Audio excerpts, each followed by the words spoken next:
भारतीय संविधानाचे शिल्पकार डॉक्टर बाबासाहेब आंबेडकर, स्त्री शिक्षणाच्या प्रणेत्या क्रांतीज्योती सावित्रीबाई फुले आणि त्यांच्या पाठीशी भक्कम उभे असणारे महात्मा ज्योतिबा फुले, तसेच मैदानात एकटे उभे राहण्याची साहस ठेवा, मग संपूर्ण जग तुमच्या विरोधात राहिले तरी चालेल, असे स्वामी विवेकानंद त्यांच्या विचाराने प्रेरित आणि आपले संपूर्ण जीवन समाजसेवेसाठी वाहणारे गांधीवादी समाजसेवक पद्मभूषण डॉक्टर अण्णा हजारे आणि त्यांना घडवणारे मातोश्री लक्ष्मीबाई हजारे या सर्व महान विभूतींना वंदन करून मी माझे भाषण सुरू करते. सूर्याप्रमाणे तेजस्वी असलेले, ज्ञानाच्या प्रकाशाने लख झालेले आदरणीय व्यासपीठ, सर्व परीक्षकगण तसेच अत्यंत प्रतिभावान असे आजचे स्पर्धक, सर्वांना माझा नमस्कार. माझे नाव मनस्वी सीमा हरिभाऊ गुळवे. मी पीएम श्री जवाहर नवोदय विद्यालय टाकळी डोकेश्वर येथे इयत्ता 8वीत शिकत आहे. माझ्या भाषणाचा विषय आहे पद्मभूषण डॉक्टर अण्णा हजारे यांचे जीवन आणि कार्य.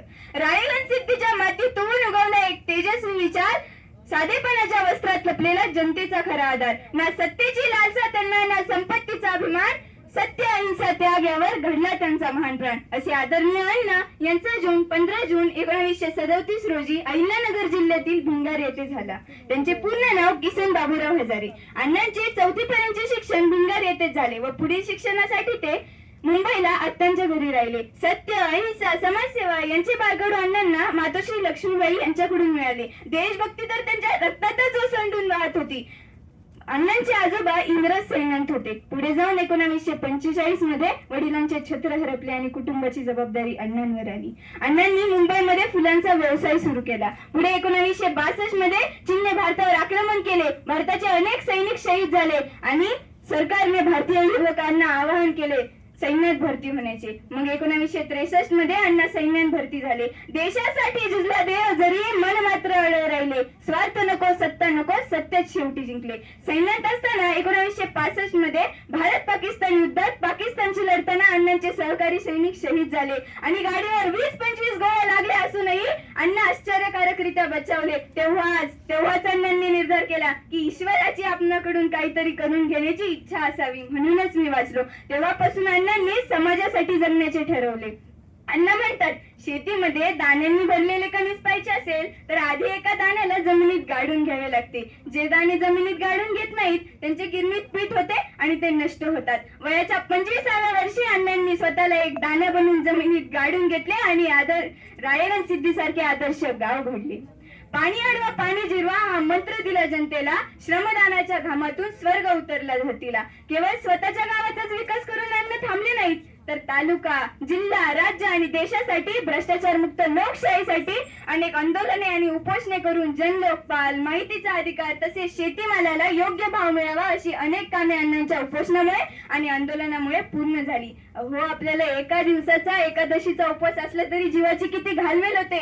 अण्णांनी महिना उपोषणे केली. उपोषणाचे शस्त्र हातात घेऊन लढले ते लोकशाहीसाठी. जनलोकपालाचा झेंडा उंच फडकला देशभरासाठी.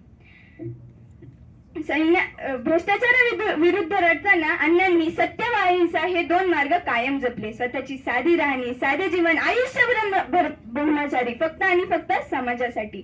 वैयक्तिक हितापेक्षा सामाजिक हिताला अधिक प्राधान्य. ना कोणता गर्व ना कोणता अहंकार, एवढे करूनही अण्णांची भावना निरपेक्षच. आजकालच्या नेत्यांची, पुढाऱ्यांची कामे पाहिली तर अहो, शौचालय बांधले तरी त्यावर त्यांची नावे कोरलेली असतात आणि लोकप्रतिनिधी एकदा का निवडून आले की त्यांचे विचार कसे, माझी गाडी, माझीच माडी आणि माझ्याच बायकोला नवी साडी. अण्णांचे 90व्या वर्षातील देशाप्रती समर्पण पाहिल्यावर असे वाटते की 90 वर्षांचा तरुण आजही 20तल्या तरुणाला लाजवेल अशा उत्साहाने अण्णा काम करत आहेत. जसे की अण्णा आजही थांबलेले नाहीत. सशक्त लोकायुक्त कायद्यासाठी परत अण्णांनी 30 जानेवारी पासून आमरण उपोषणाचा इशारा सरकारला दिला आहे. शेवटच्या श्वासापर्यंत भ्रष्टाचार मुक्त लोकशाहीसाठी आणि समाजासाठी अण्णा लढत आहेत. या भ्रष्ट सरकाराची एकच अडचण आहे आणि ती म्हणजे खऱ्या देशभक्तीची अडचण आहे. अहो, तुकाराम मुंडेंसारखे प्रामाणिक आणि इमानदार अधिकारी अण्णा नको आहेत. अण्णा तरुणांना संदेश देतात, मंजिल दिसली की चालत राहा, अडचणी येतील, संकटे येतील, निंदा होईल, थांबू नका. जसे की अण्णा आजही थांबलेले नाहीत. त्यांचा उत्साह पाहिल्यावर मला गझलकार अप्पा ठाकूर यांच्या 2 ओळी आठवतात. आयुष्याशी अजून माझा करार बाकी आहे, मावळता नाही लखलखण्याचा विचार बाकी आहे, लखलखण्याचा विचार बाकी आहे. अण्णांचे कार्य एवढे महान आणि अफाट आहे की ते 5-6 मिनिटांच्या भाषणातून सांगणे म्हणजे अग्निदिव्य वाटते.